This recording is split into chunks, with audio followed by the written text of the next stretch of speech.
Enggak, kenalannya. Oke, kita langsung lanjut ke materi aja ya Pak Dedi. Boleh, boleh, boleh. Ya, silahkan. Jadi share screen muncul Sudah kan? muncul belum? Baik, mungkin tanpa berpanjang lebar, izinkan saya mulai dengan sedikit pengantar ya. Di sini saya akan sedikit menjelaskan. Mungkin teman-teman di klinik sudah ada yang 100% juga terkait KBK ini gitu. Di sini kita bukan mau mengajarkan atau gimana, tapi lebih ke sharing-sharing, berbagi ilmu yang tadi saya katakan. Bagaimana sih caranya supaya KBK di klinik itu biar tetap 100%. Nah, boleh lanjut.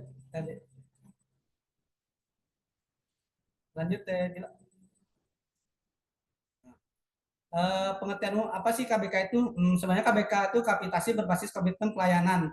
Jadi pada dasarnya sistem pembayaran kapitasi kepada fasilitas kesehatan berdasarkan capaian kinerja yang telah disepakati bersama antara BPJS dan FKTP. Jadi artinya besar kecilnya dana kapitasi yang diterima FKTP tidak hanya ditentukan jumlah dari kapitasi, tetapi dari kualitas dan kualitas pelayanan yang diberikan oleh peserta JKN. Jadi mungkin ketika kita pengen kapitasi, jumlah kapitasi ingin dibayarkan sesuai dengan jumlah kapitasi, kita harus ada kualitas dan kuantitas pelayanan yang diberikan, yaitu tadi lewat KBK itu. KBK ada nanti ada 3 indikator. Boleh lanjut?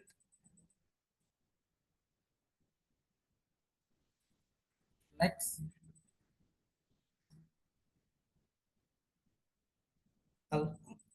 Tujuannya untuk apa sih KBK itu? Pertama, meningkatkan mutu pelayanan KTP dalam program JKN biar menjaga kualitas layanan di FKTP. Yang kedua, mendorong pelayanan promotif dan preventif agar masyarakat lebih sehat. Makanya di KPK nanti akan dijelaskan di prolegnisnya terkait pelayanan promotif dan preventif seperti apa sih gitu. Terus mengoptimalkan penyelesaian kasus di tingkat FKTP, yaitu mengurangi rujukan yang tidak perlu. Berikutnya, mengendalikan biaya pelayanan kesehatan di tingkat lanjutan. Nah, teman-teman rekan-rekan klinik semua, nah itulah salah satu tujuan KBK itu seperti apa yang tadi saya ucapkan untuk meningkatkan mutu dan pelayanan preventif. Karena kan sekarang ini dengan keadaan sekarang itu semua rujukan-rujukan itu kita diusahakan semua pelayanan itu diusahakan ditangani di paskes tingkat pertama. Jadi sebelum dirujuk ke paskes tingkat lanjutan, jadi emang harus ada riwayat dulu semua pengobatan di paskes tingkat pertama. Ketika paskes tingkat pertama sudah tidak bisa uh, bukan lagi hak untuk paskes tingkat pertama, baru kita bisa merujuk ke paskes tingkat lanjutan. Jadi kesimpulannya sekarang itu untuk rujukan itu semuanya ditangani dulu di paskes tingkat pertama seperti itu. Lalu lanjut. Dasar hukumnya seperti apa sih? Sesuai dengan peraturan Presiden nomor 12 tahun 2013 tentang jaminan kesehatan ya Teh bila nomor 28 tahun 2016 ataupun di Permenkes nomor 21 tahun 2016 tentang penggunaan dana kapitasi JKN untuk jasa pelayanan kesehatan dan dukungan operasional pada FKTP milik pemerintah daerah. Nah, petunjuk teknis penilaian KBK BPJS Kesehatan edisi terbaru dari Kesehatan. Nah, ini salah satu untuk edisi terbaru dari Kesehatan ada di Permenkes nomor 21 tahun 2016. Itu yang menjadi salah satu dasar hukum untuk penggunaan dana kapitasi JKN. Boleh lanjut? Hmm. Indikatornya, untuk indikator KBK-nya apa aja sih? Mungkin terdapat 3 indikator utama yang menjadi dasar penilaian capaian KBK di FKTP. Yang pertama, indikator kontak pelayanan.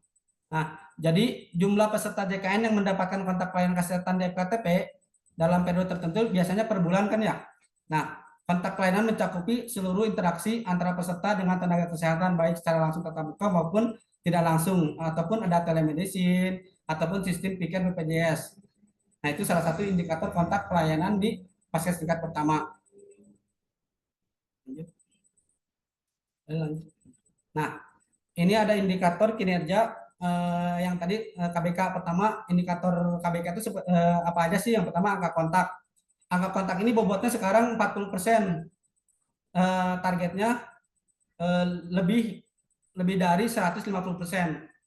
Nah, kriteria penilaiannya seperti apa? Jadi ketika angka kontak kurang dari 150%, ratingnya itu 4. Nah, itu nilainya 1,6. Sedangkan ketika kurang dari 150, 145 ataupun itu akan ada di rating 3 dengan nilai capaian 1,2. Nah, ketika capaian-capaian ini tidak tercapai, ratingnya kita tidak di angka 4, maka KBK kita tidak akan terbayar 100%. Jadi untuk capaian KBK 100% ini di masing-masing indikator kinerja ini harus sesuai bobot dan harus mencapai target. Nah, targetnya ini itu tadi ketika pengen 100% harus ada di angka 4 dengan deskripsi seperti ini. Nilai capaiannya 1,6. Nah, boleh ditampilkan teh bila contoh rumusnya. Nah, ini untuk angka kontak. Angka kontak pelayanan per 1.000 peserta. Jadi rumusnya angka kontak pelayanan per 1.000 peserta dengan jumlah peserta kontak pelayanan dibagi jumlah peserta terdapat dikali 1.000. Jadi contoh targetnya lebih dari kontak 150 peserta per bulan.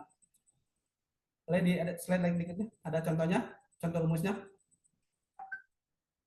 Untuk contoh rumusnya, peserta terdapat di KTP ada misalkan kapasitas kita 10.000 orang.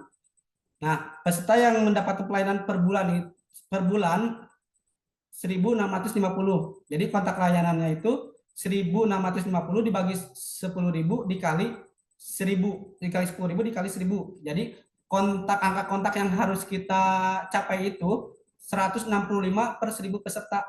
Jadi untuk kapitasi 10.000 ini kita harus mencapai angka kontak 1.650 per tiap bulan. Baru indikator yang tadi ratingnya angka 4 itu kita bisa tercapai.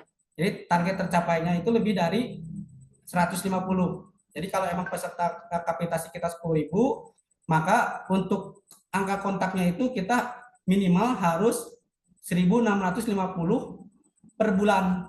Nah, maka angka kontak itu, target angka kontak itu harus bertambah seiring dengan jumlah kapitasi. Ketika kapitasi kita naik, otomatis angka kontak yang kita kejar juga harus naik. Nah, bagaimana sih cara untuk mendapatkan angka kontak? Yaitu tadi bisa lewat penyuluhan, datang langsung ke perusahaan-perusahaan, datang ke sekolah, ataupun bisa penyuluhan di tempat kliniknya berpraktek. Nah, dengan catatan ketika hari itu penyuluhan kita nggak langsung entry, tapi di entry-nya setelah 1 bulan kemudian. Tapi kita hanya mengumpulkan daftar hadir penyuluhan. Nah, jadi mungkin data itu yang kita perlukan. Jadi ketika penyuluhan kita isi daftar hadir, sertakan nomor NIK atau nomor BPJS. Nah, nanti itu yang akan kita input untuk angka kontak. Untuk teman-teman rekan-rekan klinik, kalau emang ada yang mau ditanyakan, boleh langsung resen atau nanti bisa secara langsung seperti itu. Boleh langsung gitu. Boleh kabel langsung. Nah, jadi maknanya menunjukkan seberapa aktif KTP memberikan layanan kesehatan kepada peserta JKN. Jadi semakin tinggi angka kontak pelayanan, maka semakin aktif upaya promotif dan preventif KTP. Jadi mungkin ketika kapitasi kita itu misalnya 10.000 nih, ketika yang datang sakit itu kalau bisa sih jangan lebih dari 21%, ataupun jangan kurang dari 18%. Karena kan kalau yang jarang berobat juga mungkin kita lebih meningkatkan preventifnya. Nah, makanya kliniknya jarang yang berobat. Nah, itu juga akan jadi pertanyaan, kenapa kliniknya jarang yang berobat nih. Dari BPJS akan jadi pertanyaan. Jadi kita juga memang harus menyeimbangkan antara pasien yang datang yang berkunjung dengan pasien yang kunjungan sehat seperti itu gitu. Ataupun nanti bisa dikejar lewat biasanya lewat konsultasi online, misalkan lewat WA ada yang konsultasi. Nah, itu juga bisa dijadikan angka kontak untuk menaikkan angka kontaknya seperti itu. Boleh lanjut. Yang kedua, rasio rujukan non spesialistik. Nah ini kadang-kadang teman-teman di klinik itu masih ada yang merujuk THCC Jadi ketika mereka kan memaksakan dengan diagnosa yang bukan tidak sesuai. Jadi kadang-kadang kan sekarang itu ketika dokter merujuk di aplikasi Pikir itu akan ada keterangan TACC. Nah, kalau untuk TACC berarti kita harus nyari diagnosa yang emang sesuai dengan paskes tingkat lanjutan. Tapi itu harus disesuaikan dengan kondisi si pasien itu tersendiri. Kalau emang kondisinya tidak diagnosa tidak dilebih-lebihkan. Makanya sekarang itu untuk menekan angka rujukan semua segala macam penyakit itu sebisanya ditangani dulu di paskes tingkat pertama. Jadi kalau emang sudah tidak bisa lagi di tingkat pertama, baru kita memberikan dirujuk ke paskes tingkat lanjutan. Nah, kasus non spesialistik ini adalah penyakit yang seharusnya dapat diselesaikan di tingkat FKTP tanpa memerlukan rujukan. Mungkin rekan-rekan dokter di sini di paskes tingkat pertama atau di klinik sudah paham ya kayak tadi kasus-kasus penyakit non spesialistik yang harus diselesaikan di paskes tingkat pertama tanpa harus dirujuk. Boleh ada contoh kasus? Next. Nah, ini adalah indikator rujukan. Jadi rasio rujukan non spesialistik sama dengan jumlah rujukan non spesialistik jumlah total kunjungan dikali 100. Seperti yang tadi saya share di awal ya, rating-ratingnya rasio rujukan non spesialistik ini jumlah total kunjungan dibagi jumlah rujukan non spesialistik dikali 100%. Jadi targetnya itu jangan kurang dari 5%. Boleh contoh kasus? Slide berikutnya. Masih terdengar aman kan rekan-rekan semua? Nah, misalkan ini lanjut lagi ya. Ada total kunjungan pasien per bulan September 2000 kunjungan. Sedangkan rujukan non spesialisnya ada 80 kasus. Jadi rasionya itu 80 dibagi 2000 dikali 100, 4%. Nah, jadi ini kategori kita aman untuk KBK. Jadi targetnya tercapai karena kurang dari 5%. Jadi kalau sudah di atas 5, lebih dari 5%, nah itu kita akan ada rating berapa rating nih? Rating 1, rating 2, rating 3 dengan sesuai tadi yang ada nilainya. Jadi kalau untuk rujukan target capaian rujukan itu jangan kurang dari 5%, di bawah dari 5%. Maknanya apa sih? Nah, jadi ini untuk menggambarkan kemampuan FTP dalam menyelesaikan kasus di tingkat pertama. Jadi ketika kita semakin kecil rasionya, semakin baik pula mutu layanan di FKTP dengan semakin efisiensi sistem rujukan. Nah, mungkin nanti akan bagaimana sih cara untuk mengurai rujukan. Kadang-kadang mungkin di FKTP pasien datang tiba-tiba minta rujukan, memaksa. Mungkin banyak ya kasus-kasus, nanti kita akan sharing-sharing juga ya, kasus-kasus tiba-tiba minta rujukan. Nah, di sini kita dibutuhkan ketegasan dari pihak klinik, ya, lebih ke edukasi. Jadi emang kadang-kadang kan pasien tidak tahu nih aturan yang sebenarnya seperti apa. Kadang-kadang pasien sakit batuk sedikit, saya harus dirujuk ke penyakit dalam atau pengen ke paru-paru seperti itu. Nanti kita dasarnya harus kuat dulu nih. Sekarang kan kita tidak bisa merujuk sebelum ada riwayat penyakit di aplikasi pikirnya nih. Jadi kalau emang sebelum ada riwayat kita nggak tiba-tiba langsung merujuk. Nah nanti itu akan menyebabkan akan misalnya ketika rumah sakit klaim akan dikembalikan lagi klaimnya ke FKTP seperti itu. Boleh? Lanjut. Indikator yang terakhir nih. Nah ini yang paling untuk salah satu untuk mengurangi angka rujukan juga, yaitu indikator rasio peserta PRONIS aktif. Nah, presentasi peserta program pengelolaan penyakit kronis ini yaitu PRONIS yang aktif mengikuti kegiatan pemeriksaan rutin, pengobatan, edukasi sesuai jadwal. Jadi peserta PRONIS ini adalah penderita diabetes, hipertensi yang terdaftar di FKTP. Nah, sekarang ini salah satu untuk mengurangi angka rujukan ketika kita merujuk pasien-pasien hipertensi DM. Nah, sekarang kalau sudah 3 bulan dikelola oleh rumah sakit, sekarang harus semuanya harus dikelola oleh paskes tingkat pertama. Jadi emang paskes tingkat pertama itu sekarang harus aktif dalam pengelolaan prolanis. Lanjut. Indikatornya seperti apa sih untuk prolanis ini? Mungkin rasio peserta prolanis aktif, sama dengan jumlah peserta prolegnas aktif. Jadi jumlah peserta prolegnas terdaftar dikali 100. Targetnya lebih dari 50% peserta aktif. Jadi kalau kita punya 100 peserta, minimal 50% itu peserta yang aktif dan hadir untuk mengikuti kegiatan. Kegiatannya seperti apa? Yaitu tadi pendaftaran, ada timbang tensi, ada senam, ada penyuluhan, ada cek lab, ada konsultasi dokter, ada konsultasi gizi, serta pemberian obat secara berkala setiap sebulan sekali. Boleh lanjut? Ini ada contoh kasus peserta prolanis terdaftar ada 200 orang. Sedangkan peserta yang aktif hadir dan sering kontrol rutin itu ada 120. Jadi rasionya 120 dibagi 200 dikali 100 sama dengan 60%. Nah, target tercapai karena udah lebih dari 50%. Jadi minimal angka kehadiran peserta prolanis itu lebih dari 50%, lebih dari 50%. Lanjut. Maknanya seperti apa sih?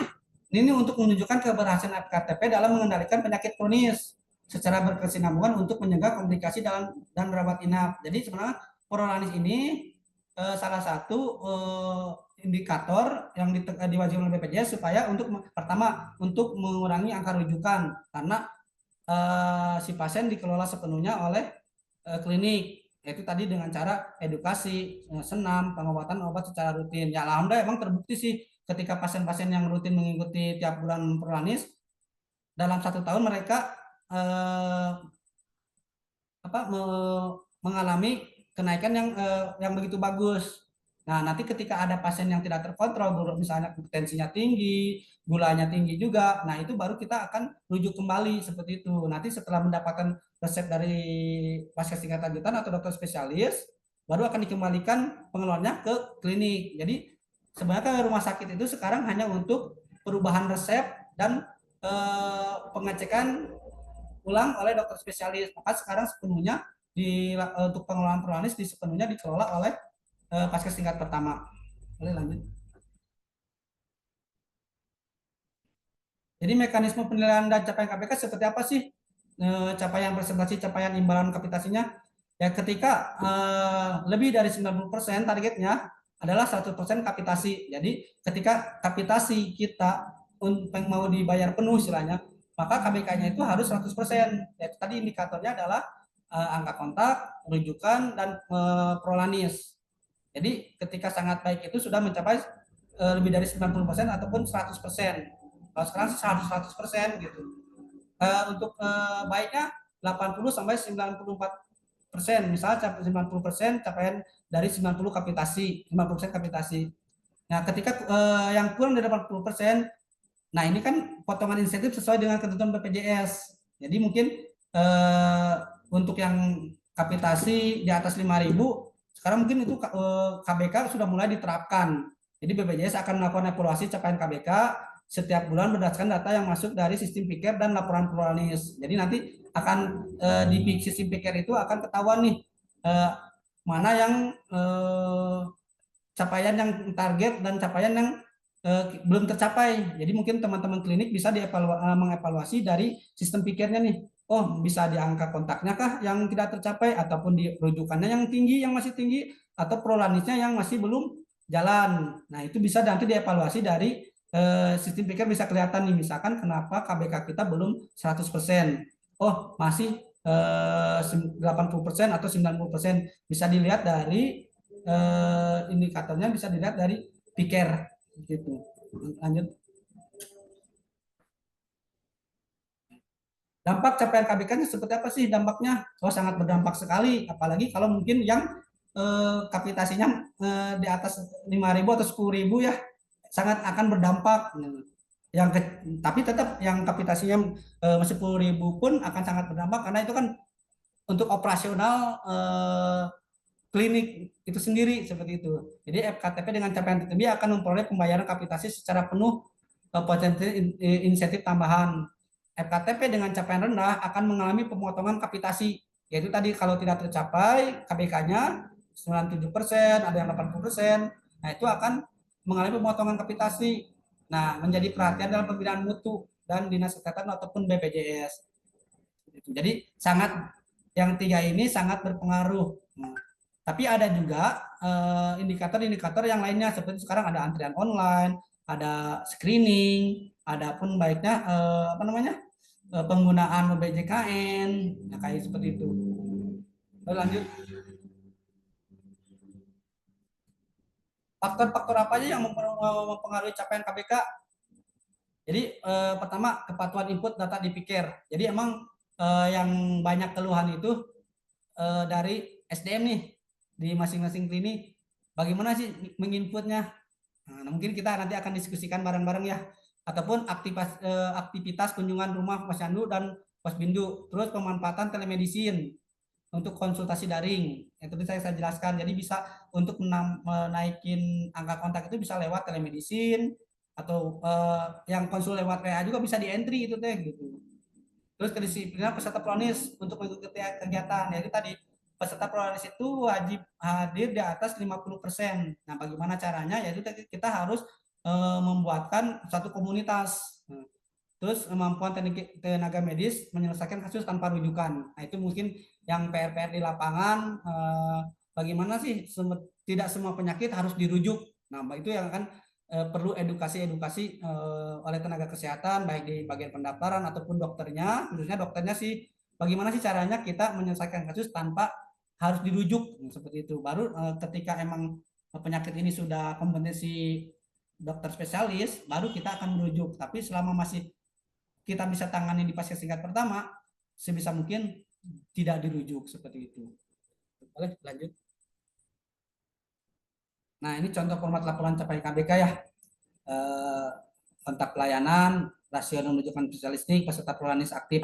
Jadi ada target yang harus dicapai, yang tadi sudah jelaskan, capaiannya seperti apa, presentasinya seperti apa, statusnya tercapai, baru bisa 100%. Nah, untuk rasio pun sama, untuk rasio rujukan non spesialistik kurang dari 5%, capaiannya meski di 4,2, presentasinya 84%, baru bisa statusnya bisa tercapai. Nah, untuk kualitas sama 50, lebih dari 50%, 45% capaiannya, pesertanya 90%. Nah, ini masih belum tercapai. Minimal harus 50 atau 65. Nah, ini akan mempengaruhi ketika capaiannya masih 45%. Karena targetnya lebih dari 50%. Presentasinya pun akan berubah menjadi 90%, statusnya belum tercapai. Boleh lanjut. Mungkin uh, itu materi dari saya. Uh, Terima kasih atas perhatiannya dan partisipasinya. Mungkin kalau emang mau, mudah-mudahan materi ini bisa bermanfaat dan ada hal kecil yang bisa kita terapkan di tempat kerja kita masing-masing. Mungkin Mbak Tebila itu dari sekian dari saya. Kalau emang ada diskusi, nanti kita bisa diskusi bareng-bareng. Di sini ya kita belajar bareng-bareng lah, istilahnya bukan berarti Dikun ataupun saya juga jago atau udah bisa, tapi tetap kita juga belajar nih sharing-sharing di klinik-klinik teman-teman semua gimana nih cara-caranya untuk naikin KBK-nya seperti apa nih. Di sini apalagi di sini ada dari klinik Alia ya, yang tahun kemarin selalu 100%. Saya pun awalnya suka buru-buru ke sana kayak gitu. Itu aja. Terima kasih rekan-rekan semua. Mohon maaf kalau ada kesalahan atau dari perkataan yang kurang jelas. Selebihnya mohon maaf. Terima kasih. Wassalamualaikum warahmatullahi wabarakatuh. Wah, Baik, terima apa kasih kabar Dok untuk Kris? Selamat malam Dok. Gimana kabarnya, sehat Dok? Selamat malam, Kang Dery, Raisen sehat. aja nih Dok. Iya nih, lagi di Belum sempat Puyuh. ke sana Dok, belum sempat main nih. Aduh, maaf maaf. HP wae lah Kang Dery mah. Baik, terima kasih Om Dery untuk penyampaian materinya. Untuk rekan-rekan, jika ada yang mau didiskusikan atau ditanyakan, silahkan bisa raise hand atau di kolom chat juga. Dokter Kris, mungkin ada yang mau ditanyakan atau didiskusikan atau ada masukan juga buat rekan-rekan yang lainnya, silahkan dok. Baik, Teh Nabila, saya sih mau nanya ya ke Kang Dery nih. Silahkan. Pengalaman Kang Dery untuk di klinik keluarga itu gimana ya? Soalnya Seringkali yang sering jadi permasalahan itu untuk prolanis terkendali ya Kang Dery ya. Ya, pasti, Dok, Nah itu. itu yang sering jadi kendala itu. Kita misalkan pada saat pemeriksaan tuh normal, tapi dia kan beberapa kali kunjungan tuh ke klinik, ternyata di hasil tensianya kan tinggi. Dan itu yang seringkali kami bingung. Pada saat kami memasukkan di sistem pikir itu normal, tapi gimana ya, tapi misalkan kita masukin yang normal itu 100 lah, tapi yang dihitung BPJS itu yang hipertensi paling cuma 20 gitu.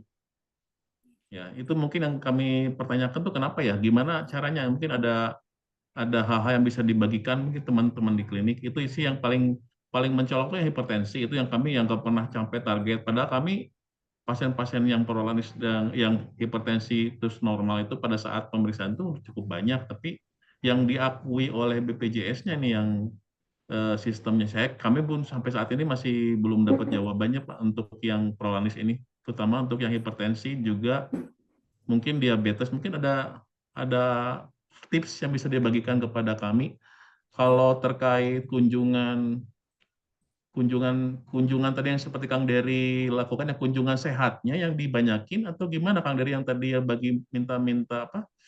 Minta daftar Hadir, daftar apa? Daftar penyuluhan ya. penyuluhan ya, Jadi Dok. itu yang sakitnya dimintai daftar penyuluhannya atau gimana Kang Dery prosedurnya? Jadi Karena gini, kan Dok, kalau kita di klinik mah kan lain dengan puskesmas. Puskesmas ya, kan melakukan posyandu ya, itu ya. yang dihitung sebagai kunjungan sehatnya. Nah, kalau kita di klinik seperti apa ya Kang Dery untuk di klinik keluarga mungkin bisa berbagi juga itu. Jadi ada dua sih poin yang paling krusial mah itu yang prolanis terkendali itu kita masih pasti pasti jebloknya kalau saya masih jeblok di situ di klinik Cagak. Kemudian untuk yang kunjungan sehatnya mungkin Kang Dery bisa berbagi dengan kami. Terima kasih Kang Dery. Ya. Oke, makasih, Dok, pertanyaannya. Kasih izin menjawab aja ya, Dok, ya. Pertama sih kita juga klinik intinya padahal punya misi, Dok, bagaimana di setiap klinik khususnya Cianjur pengen prolanisnya semuanya jalan nih. Nah, itu teh saya jujur, saya punya misi besar itu, Dok. Saya pengen tiap klinik itu prolanisnya jalan nih. Makanya nanti insya Allah saya akan berkunjung ke klinik ataupun nanti boleh dari teman-teman klinik boleh main ke klinik juga untuk terkait nanti kegiatan prolanis. Nah, kita pernah mengalami, Dok, eh, hipertensi kita tuh nggak kecapai terus, prolanis kita nggak capai terus gitu.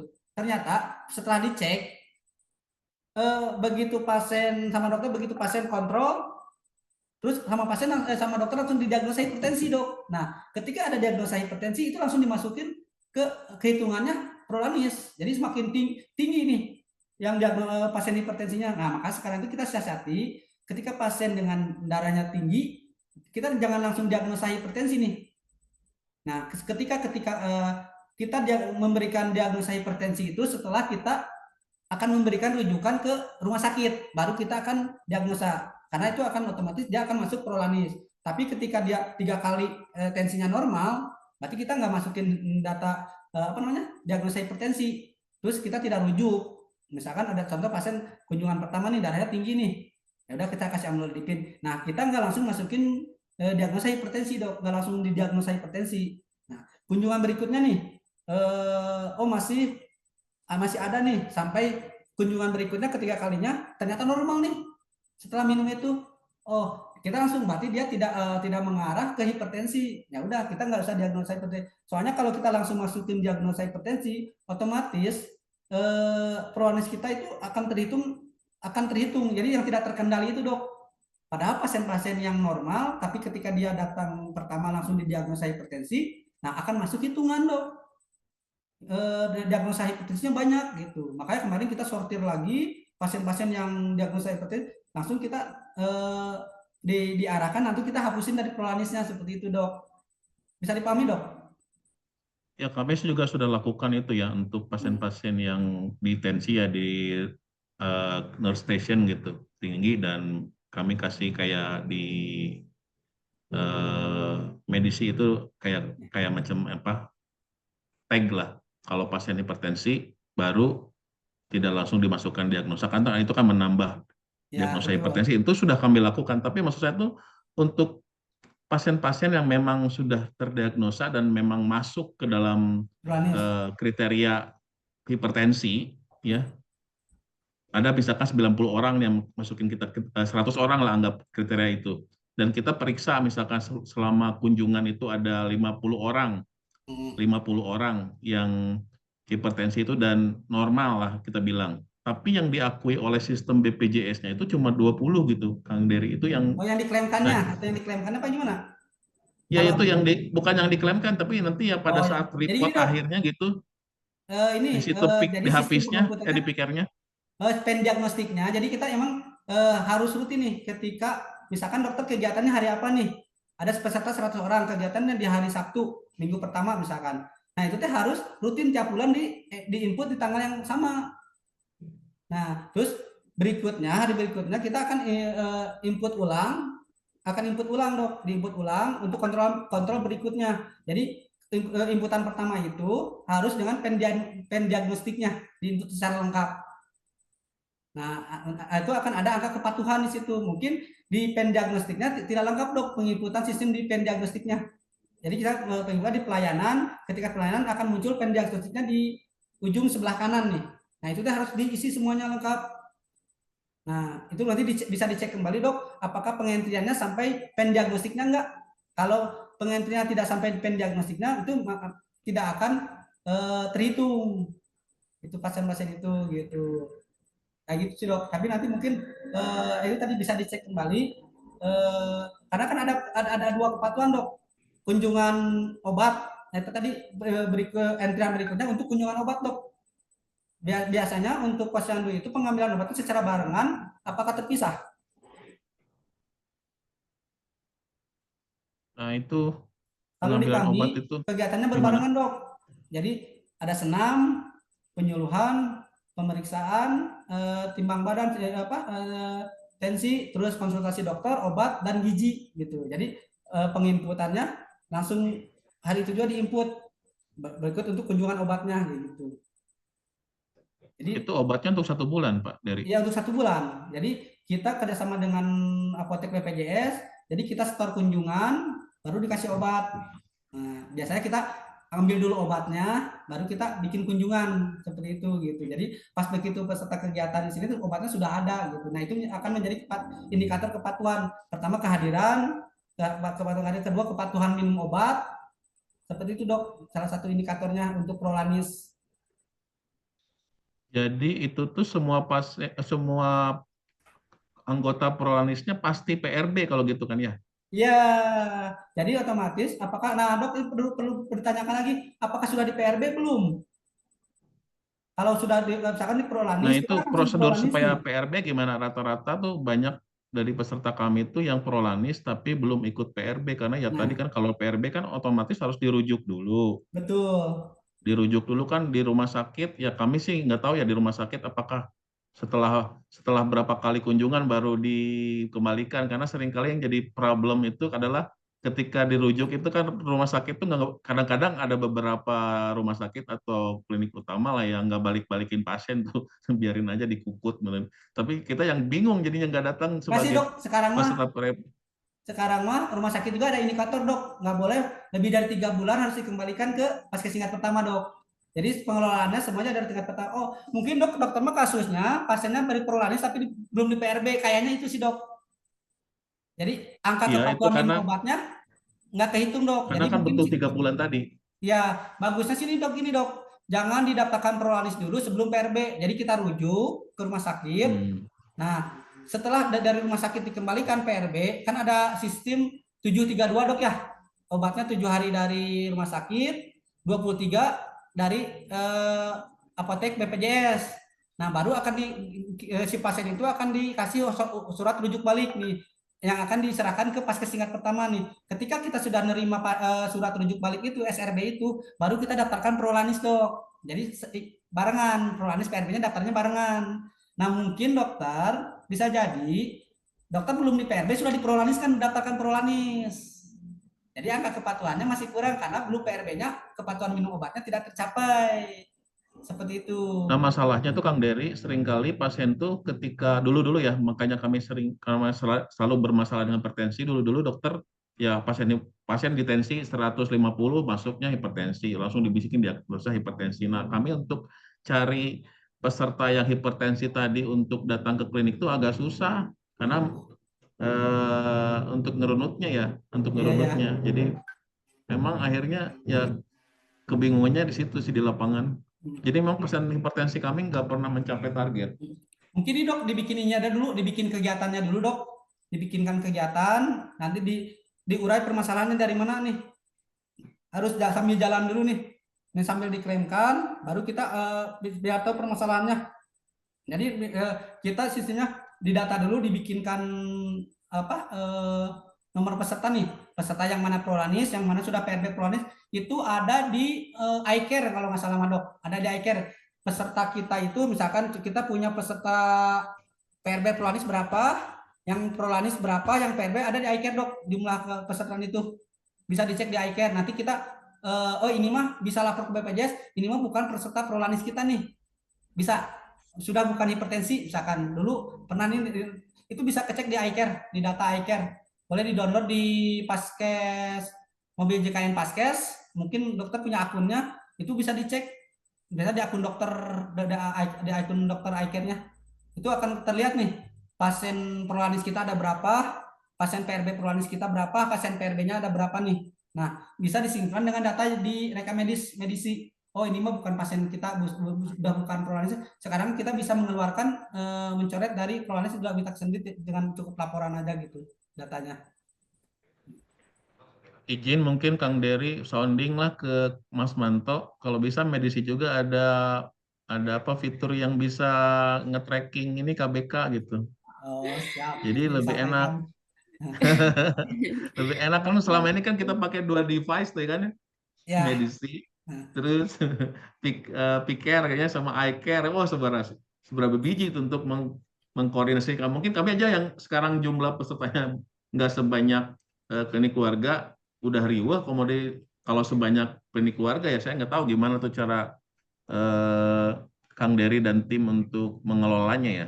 Kita sih melibatkan semua tim dok, dari punya tanggung jawab, ada pendaftaran sebagai apa, yang ngecek iCare dengan dokter, iCare kan akun dokter nih, nah nanti yang kontrolnya siapa nih, pendaftaran yang akan konsultasi dengan dokter nih terkait iCare-nya. Jadi emang tiap hari harus dibuka ketika praktek harus dicek, terus bisa buat ngecek juga teman-teman, buat ngecek jumlah peserta prolanisnya juga seperti itu gitu dok. Jadi emang jadi gini, ketika kita harus melibatkan semua tim, nggak bisa kita bisa sendiri nih, karena dipegang sendiri akan repot dok. Nah ini nanti bagian jadi belajarnya bareng-bareng nih dok. Ketika misalkan dokter dapat informasi, ya udah kita kumpulin timnya, baru kita sounding ke semuanya. Jadi dibagi-bagi tugas nih. Nah, tadi yang pegang angka kontak siapa nih, yang pengentrian angka kontak, ini yang kontrol rujukan siapa nih, nah yang prolanis siapa nih. Nah seperti itu dok. Jadi nanti dokter hanya mengontrol aja laporan, kendala-kendalanya seperti apa nih. Misalkan dokter pengen KBK-nya 100% nih. Nah ditargetkan ke masing-masing PIC ini untuk menguasai bagaimana sih supaya indikator-indikator ini supaya 100% seperti itu capaian tercapai gitu.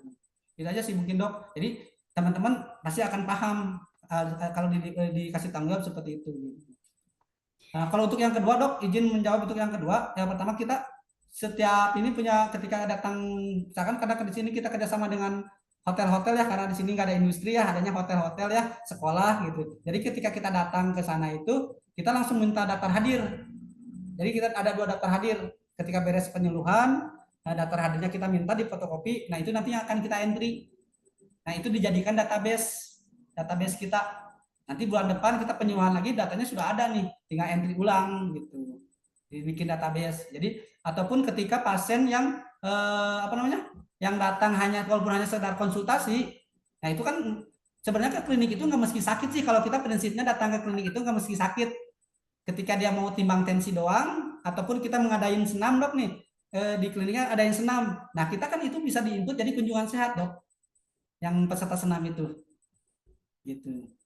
Jadi diinputnya sebulan sekali, tapi diinputnya karena kan gini, kalau ataupun ketika dokter di klinik dokternya melakukan penyuluhan nih, nah kita buatkan aja nih bukan daftar kan, kalau di medisi itu ada daftar hadir yang hari itu berobat nih.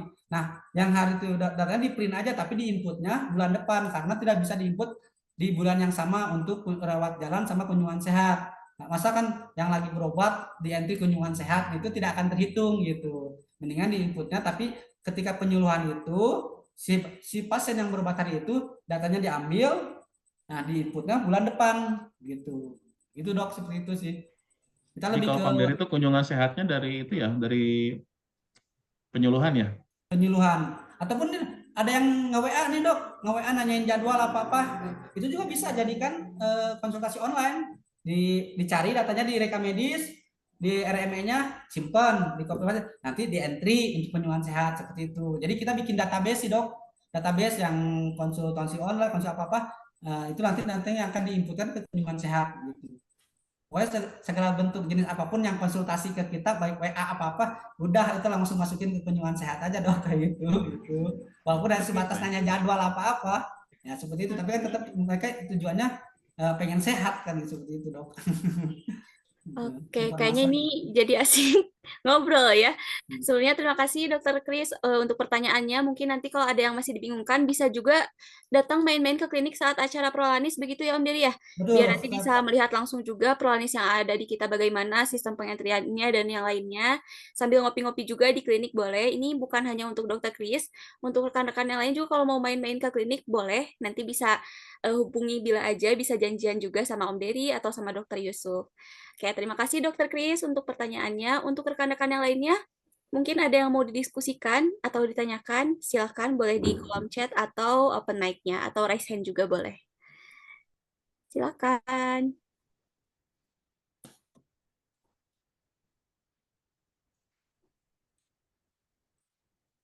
Ngomong-ngomong Prolanis nih Om, kalau Ya. di klinik keluarga itu ada berapa ya pesertanya Om? Kira-kira. Eh, sekarang ada mau 500 untuk Wow. pesertanya. Apalagi sekarang kan dengan pengelolaan semua dialihkan ke pasien tingkat pertama. Jadi sekarang tuh banyak pasien yang dari rumah sakit dikembalikan ke klinik. Nah, tapi tetap yang aktifnya itu sekarang yang hadir itu tetap kita bagaimana caranya untuk memenuhi target eh, lebih dari 50%. Nah, kemarin kan kayak diabetes sekarang mungkin udah mau 150, hipertensi 150. Jadi emang udah rata-rata lah kalau dalam kita kan dibagi dua nih, Kabila. Dalam Ya, sebulan itu ada diabetes sama hipertensi nggak dibarengin karena repot iya. tempatnya juga nggak cukup gitu. Jadi rata-rata kita udah mau 300 atau 3,5 lah untuk yang kegiatan dalam satu bulan itu dibagi dua gitu, DM dan hipertensi. Memang sudah lumayan banyak ya pesertanya. Halo Ibu Kirana, kira-kira ada yang mau didiskusikan?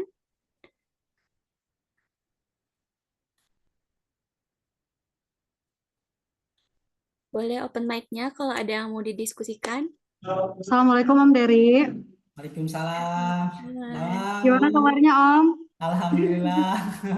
Ya Om mau tanya, ini kan kita kan di klinik Almira Medica kan baru berjalan program Prolanisnya ya Om ya. Ya, Nah alhamdulillah. kemarin itu kita kan selama 3 bulan lebih berjalan itu kan belum ada masuk di diklaimkan gitu ya Om ya. Nah, kita itu kemarin waktu pas mau ngeklaimkan itu keterangannya pasti peserta belum mencukupi 15 gitu. Itu teh apakah apa kurang gitu ya Om ya? Ya, kalau sudah didaftar klub Prolanis sudah didaftarkan. Udah. Nah, ya untuk peserta minimal 30. Oh, kan kemarin kita dapat informasinya kan minimal 15, ternyata harus Ya, 30. ya 30 peserta Oh, 30. pantesan. Jadi emang ketika kurang dari 30, ya kita sistemnya pengelola dulu nih. Pengelolaannya Oh, dulu, tapi secara obat udah bisa diambil. Tapi oh untuk gitu secara ya. pengklaiman minimal harus di 30 yang Mm-mm. diklaimkan. Nah, tapi secara pengelolaan belum bisa diklaimkan ya. Tapi untuk secara pengelolaan prolanisnya, obatnya sudah bisa. Nah, mungkin Oh gitu. ya itu tadi dibikin aja dulu apa namanya klubnya, klub prolanis dibikin dulu kegiatannya setiap bulan. Nah, nanti ketika peserta bertambah baru bisa Oh mulai gitu. diklaimkan seperti itu. Ya sama Oh sih gitu. awalnya kita juga nggak langsung ngeklaim sih ya. Tapi Ya. bagaimana intinya kan pengelolaannya dulu diaktifin klubnya dulu nih biar emang benar-benar tujuannya kan kita untuk preventif promotif preventif itu. Jadi emang klubnya ini memang dijalankan dulu nih. Nah, sama di halnya ketika pun kita punya peserta hampir 500, tapi tetap yang diklaimkannya cuma 30. Nggak semuanya bisa Oh, diklaimkan gitu.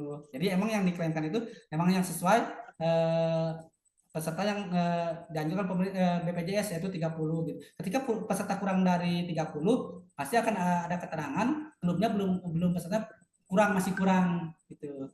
Nah, siap.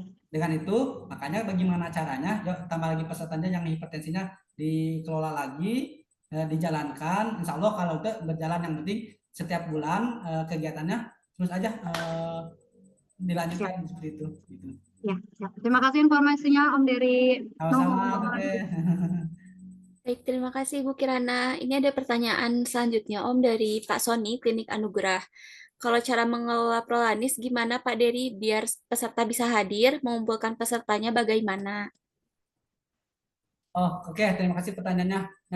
Mungkin sedikit cerita aja ya. Pertama, saya juga awalnya sulit ya, bagaimana meyakinkan peserta supaya bisa hadir. Itu tadi pertama kita eh, memberikan edukasi dulu nih, seberapa penting sih penyakit kronis DM. Makanya kita gabungin dengan komunitas, dibikin komunitas semenarik mungkin. Misalkan ada senam. Nah, tapi senamnya ini, senam memang yang khusus kalau kepesertaannya kebanyakan orang tua. Nah, kita kumpul senamnya senam orang khusus orang tua gitu. Jadi dibikin dulu supaya menarik gitu. Dibikin dulu kegiatannya nih, ataupun edukasinya seperti seberapa penting nih penyakit diabetes, pengelolaannya seperti apa. Nah, setelah itu kita awalnya sih dari sistem obat. Jadi mereka cukup datang ke sini biar nanti kita yang klaimkan obatnya ke apa? Ke apotek BPJS-nya gitu. Jadi mereka itu cukup datang kontrol ke sini, ada periksa cek lab, ada senam. Nah, itu mungkin salah satu daya tarik, ataupun mereka akan senang kalau dikumpulkan lagi dengan orang-orang seusia, dan mungkin ternyata misalkan contoh saya punya diabetes nih, sudah udah nggak percaya diri, tapi ketika dikumpulkan lagi dengan eh, rekan-rekannya yang mempunyai diabetes juga atau hipertensi, mereka akan timbul rasa semangatnya dulu gitu. Jadi istilahnya mah kita bikin buat menarik dulu nih di klinik itu. Jadi kita emang butuh effort juga dari teman-teman. Intinya dari teman-teman kliniknya juga harus merasakan nih, menganggap mereka seperti gimana ya, seperti orang tua kita sendiri. Yuk ibu harus kontrol, memberikan edukasi terus menerus seperti itu gitu. Jadi seberapa penting sih Proanis ini gitu. Jadi dibikin menarik dulu, supaya karena udah ada daya tarik menarik, mereka akan ngumpul gitu. Jadi mungkin mau tidak mau kita bikin senam, bikin kegiatannya di klinik, di pemeriksaannya bareng-bareng biar semangat juga kayak gitu. Jadi biar mereka gak ngerasa sendiri gitu ya Om ya. Ya betul Ada gitu. temannya juga yang mempunyai penyakit yang sama gitu ya. Dan satu lagi saya bilang, Bapak Sony, harus ada role model. Jadi istilahnya dokternya harus turun langsung ketika kegiatan itu. Dokter harus turun langsung. Dokter emang harus memberikan spirit semangatnya ke pasien, harus langsung. Jadi itu nanti akan interaksi dengan si pasien dengan dokter itu. Nah itu yang mungkin nanti pasien yang akan lebih semangat nih. Jadi gimana ya? Jadi mereka itu kalau ke rumah sakit kan antri apa-apa. Nah dibikin dikemas seperti ini, mereka akan lebih, sebenarnya mereka itu senangnya kalau yang pesertanya ibu-ibu, tipsnya itu mereka itu senang ngobrol. Jadi kita tuh teman hanya mendengarkan aja gitu. Biar ramai kayak gitu. Mereka akan lebih senang seperti itu sih gitu. Jadi kita lebih aware aja, lebih tim-tim kita tuh lebih aware ke pesertanya itu gitu. Nanti pun mereka akan jadi media promo buat klinik kita juga gitu. Gitu sih. Oke, terima kasih Om Dery dan juga Pak Sony. Selanjutnya, mungkin ini pertanyaan terakhir ya dari Mas Yoyo. Minimal 15 orang yang hadir untuk Prolanis, baru bisa diklaim kegiatannya ya Pak Dery. Jadi, Kalau ini sekarang 30, lebih dari 15 ya, 3 atau 30. jadi Jadi minimal setiap satu pesertanya klub, itu 30 ya Om. satu klub Prolanis itu 30 yang bisa diklaimkan. Jadi jangan kurang dari 15 juga gitu. Kali kurang dari 15 otomatis tidak bisa diklaimkan. Maka tadi yang tadi Ibu Kirana sampaikan, kita pada dasarnya fokus kita yaitu dapat kita kan lebih ke bagaimana sih pengelolaan biar bisa bermanfaat buat pasien kita nih. Kita fokus dulu ke pengelolaan nih. Fokus dulu ke klub kita, klubnya biar bisa jalan dulu nih. Setelah klubnya jalan, sudah baru kita fokuskan ke klaimnya, ke klaim bagaimana cara mengklaimnya. Jadi tadi kita fokuskannya ke capaian KBK-nya, sistem pengentriannya biar jalan, sistem pengobatnya jalan dulu nih. Nah setelah itunya jalan, baru kita akan fokuskan nambah peserta pun kita fokuskan ke pengklaiman. Sama kita juga waktu pas awal terbentuknya Prolanis, kita hampir 1 tahun nggak bisa ngeklaim. Kita cari pesertanya dulu nih. Nah karena kita fokus ke kepatuhan mereka untuk hadir. Biar mau berobat, biar mau ngambil obat, biar mau kontrol. Nah itu baru strategi-strategi itu yang kita bangun dulu. Jadi nggak langsung begitu bikin klub Prolanis langsung pengen ngeklaim nih. Nah seperti itu. Jadi kita bagaimana mengelola dulu klubnya ini biar si pasiennya itu patuh dalam kontrol, dalam minum obat ataupun kepatuhan yang lainnya gitu. Setelah itu baru kita bisa mengklaimkan. Mungkin ada Bu Pera nggak di sini? Bu Pera nggak hadir ya? Ada Om. Ada Bu Pera, mungkin ada tanggapan Bu Pera? Bisa Bu Ya, Pera nih ya, yang biasa bagian awal pengklaiman Bu Pera Fauzia nih. Monitor Bu ya Pera. mungkin tadi yang disampaikan sama Om Dery ya benar. Nah, cuman kan sekarang itu pengklaiman itu si pesertanya harus didaftarkan terlebih dahulu. Jadi tadi mungkin yang disampaikan oleh Ibu Bu Kirana. Nah, kenapa nggak bisa sampai diklaim padahal pesertanya udah 15? Mungkin tidak termasuk ke dalam list peserta yang sudah didaftarkan, jadi tidak bisa diklaim. Jadi peserta yang hadir harus sesuai sama peserta yang didaftarkan untuk dilakukan pengklaiman. Seperti itu.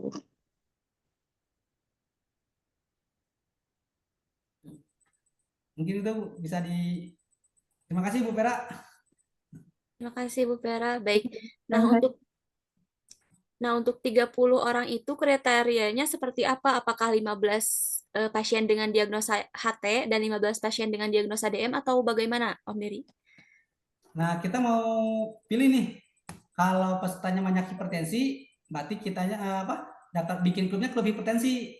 Nah, tapi kalau emang DM, nah biasanya sih kalau banyak yang DM bikinnya klub DM. Jadi biar nanti hipertensi bisa masuk ke klub DM. Soalnya kan kalau yang hipertensi klub DM nanti nggak bisa masuk. Tapi kalau yang hipertensi bisa masuk ke klub DM. Jadi kita biasanya kalau yang notabene banyak DM, kita bikinnya klub Prolanis diabetes dulu. Nih, jadi nanti yang hipertensi ikut kegiatannya aja gitu. Nanti kalau pesertanya sudah banyak nih yang DM-nya banyak, hipertensinya banyak, nah baru kita pisahkan. Tapi kalau emang sekarang masih 50-50 misalkan yang DM sama hipertensinya masih 50-50, ya kita daftarnya DM aja seperti itu, diabetesnya dulu gitu. Ya nanti kalau gini, nanti ada pengecekan darah kalau kita daftarkannya hipertensi, nanti yang DM kita nggak bisa ngeklaim buat apa pemeriksaan cek gulanya gitu.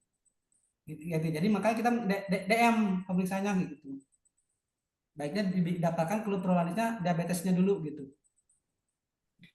Oke, baik. Terima kasih Om Dery. Sepertinya ini sudah tidak ada pertanyaan lagi. Jadi kita tutup saja untuk sesi diskusi ini. Kalau misalnya dari rekan-rekan ada yang mau ditanyakan, nanti feel free buat tanya di grup Mentor Klinik atau bisa menghubungi Om Dery atau misalnya nanti bisa main-main juga saat acara Prolanis biar nanti bisa lihat langsung, bisa belajar langsung juga nanti bersama Om Dery dan tim Prolanis yang ada di klinik keluarga. Nah, sebelum bila tutup, kebetulan rekan-rekan kita akan mengadakan acara Kopdar tanggal 16 November di Jakarta. Jadi kalau misalnya nanti mau diskusi juga secara langsung, bisa nanti registrasi yang akan Bila kirimkan linknya di grup. Juga nanti kalau misalnya rekan-rekan nih mau mengulang lagi materi di malam ini, nanti akan Bila share juga di YouTube Mentor Klinik. Jadi nanti bisa di-subscribe dulu. Oke, baik. Mungkin Bila tutup untuk free seminar malam ini. Sampai bertemu di 2 minggu ke depan. Juga terima kasih kepada Om Dery sudah menyampaikan materi malam ini. Terima kasih. Oke, semoga insight yang tadi disampaikan Om Dery juga bisa diterapkan di kliniknya masing-masing. Oke, bila akhiri, wassalamualaikum warahmatullahi wabarakatuh. Sampai jumpa di 2 minggu ke depan. Terima Sama-sama Kak kasih, Kak Dena, Dery. terima kasih. Terima kasih rekan-rekan semuanya. Assalamualaikum warahmatullahi wabarakatuh. Waalaikumsalam warahmatullahi wabarakatuh.